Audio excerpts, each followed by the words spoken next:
संजय महाभारत के एक अत्यंत महत्वपूर्ण पात्र थे। संजय गावल्य के पुत्र थे और सूत जाति से आते थे। उन्हें महाभारत में सूत पुत्र कहा गया है। संजय ऋषि वेदव्यास के शिष्य थे। महाभारत में संजय अंधे राजा धृतराष्ट्र के सारथी और निकटतम विश्वासी थे।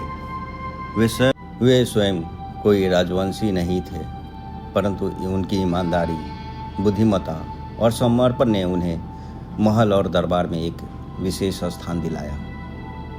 संजय का जन्म साधारण कुल में हुआ था, लेकिन उनकी सत्यनिष्ठा, विद्वता, कर्तव्यनिष्ठा के कारण वे धृतराष्ट्र के प्रिय बने। अपने बुद्धिमत्ता और ज्ञान की वजह से वे हस्तिनापुर के राज्य में सम्मानित मंत्री और राजा धृतराष्ट्र के सलाहकार थे। उन्होंने वेदव्यास जी से वेदों और शास्त्रों का ज्ञान लिया था। कुरुक्षेत्र में जब महाभारत का युद्ध प्रारंभ हुआ, धृतराष्ट्र अंधे होने के कारण युद्ध देख नहीं सकते थे। ऐसे समय में ऋषि वेदव्यास ने संजय को दिव्य दृष्टि का वरदान दिया। इस वरदान के माध्यम से वे दूर बैठे बैठे ही युद्ध भूमि का प्रत्येक दृश्य, प्रत्येक घटना और प्रत्येक संवाद देख सुन सकते थे। युद्ध भूमि में जो भी घटना घटती, चाहे सेनाओं का टकराव हो, नायकों का संवाद हो या श्री कृष्ण और अर्जुन के मध्य गीता का अमूल्य उपदेश हो, संजय उसे ज्यों का त्यों धृतराष्ट्र को सुनाते थे। धृतराष्ट्र बोले, हे संजय, धर्मभूमि कुरुक्षेत्र में युद्ध की इच्छा से एकत्र हुए मेरे पुत्र और पांडु के पुत्रों ने क्या किया। यहाँ से संजय का दिव्य वर्णन आरंभ होता है। महाराज धृतराष्ट्र, जब सेनाएं आमने सामने खड़ी थी, तब पांडु पुत्र अर्जुन ने अपने सारथी श्री कृष्ण से कहा, हे माधव, मेरा रथ दोनों सेनाओं के बीच ले चलो, ताकि मैं देख सकूं कि मेरे विरुद्ध कौन कौन युद्ध करने खड़े हैं। भगवान श्री कृष्ण ने रथ को दोनों सेनाओं के बीच भीष्म और द्रोण के सामने खड़ा कर दिया। महाराज वहां खड़े अपने ही कुटुंबियों, बंधु बांधवों और गुरुओं को देखकर अर्जुन का हृदय करुणा से भर गया। उसकी आंखें आंसुओं से डबडबा गई और उसने कहा, हे कृष्ण, मैं इन सब का संहार नहीं कर सकता।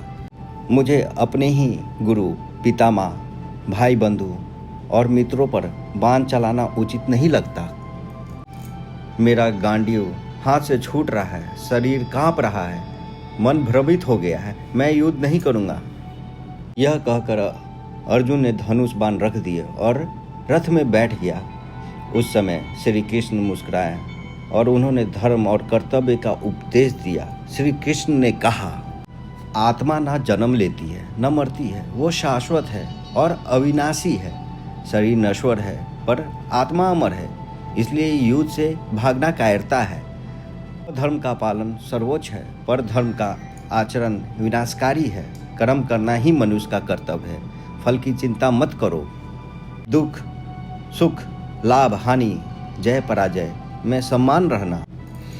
भक्ति से ही ईश्वर की प्राप्ति होती है। जो मेरे शरण में आता है, मैं उसे कभी नहीं छोड़ता। ज्ञान, भक्ति और कर्म, ये तीनों मार्ग अंततः मोक्ष की ओर ले जाते हैं। जो मुझे ही अपना लक्ष्य मानकर कर्म करता है, वही सच्चा योगी है। युद्ध केवल अर्जुन और कौरवों का नहीं, बल्कि धर्म और अधर्म का है। यह गीता का शाश्वत संदेश, जिसे संजय ने अपने दिव्य नेत्रों से देखा और अपने कानों से सुना। महाभारत का महान ग्रंथ भगवत गीता भी धृतराष्ट्र को संजय के मुख से ही प्राप्त हुआ, अर्थात अर्जुन और श्री कृष्ण के बीच का संवाद संसार को संजय के माध्यम से ही ज्ञात हुआ।